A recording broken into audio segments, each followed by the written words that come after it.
What's going on, guys? Carmine here, and I have some new information for you regarding the new season of Game of Thrones. Shout out to the people over at Game of Thrones Facts on Instagram for bringing it to my attention. You guys are awesome, and if any of you watching this want to check out a cool Game of Thrones page that is actually entertaining, I suggest Game of Facts on Instagram. They've never post retarded bullshit, and I'm always entertained, so check them out.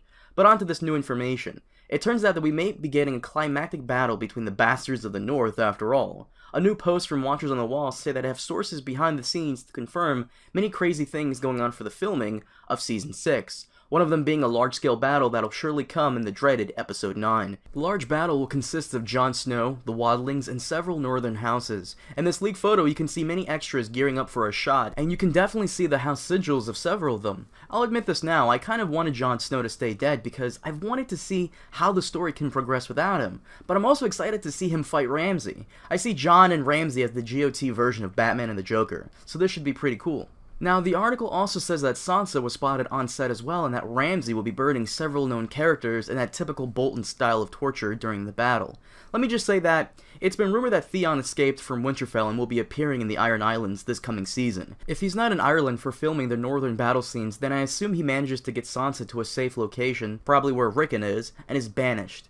Normally they would behead him for his treachery, but I assume he will be given mercy considering he saved Sansa and that Ramsay has punished him enough. Or maybe he meets his sister around the forest of Winterfell and Theon convinces her to bring Sansa somewhere safe before she takes him back to the Iron Islands. As for Ramsay in the battle, they mentioned that he'd be burning two known characters. My assumption is that these two characters he's burning is probably men Jon sent to Winterfell to retrieve Sansa, if they're going with that storyline, or maybe Ramsay kills his father and stepmother and puts them on the cross. Apparently that will be happening during the battle, and it reminds me of King Gujian of ancient China, who would send out criminals to the front lines during battles to kill themselves, to shock and demoralize the enemy troops. This makes sense and actually fits with his character.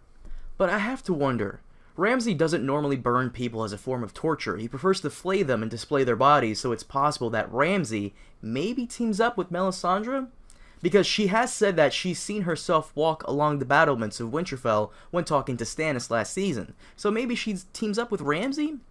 And who are these two characters he decides to burn to possibly demoralize the enemy? Because the sight of the flayed human being is scary enough, but then suddenly bursting into flames? I can't help but think that maybe it's some of the Night's Watch people. Ramsay does know that Jon is Lord Commander. My thinking is that Sansa escapes, Ramsay goes to Castle Black, demands to see Jon Snow. They tell him that Jon is dead. Jon's body is missing due to resurrection. Ramsay thinks they're lying and takes a couple of them to make examples of. This would all line up with my Melisandre theory. Maybe when she resurrects Jon, he rejects her, leaves her at Castle Black, and when Ramsay comes over there, she joins with him for a chance to take Jon by force. Just my thinking on the matter, but let me know your thoughts. Leave them down below, and once again, check out Game of Facts on Instagram. I'll leave the link in the description to their page, as well as the link to the article. Thanks for watching, and a baba booey to you all.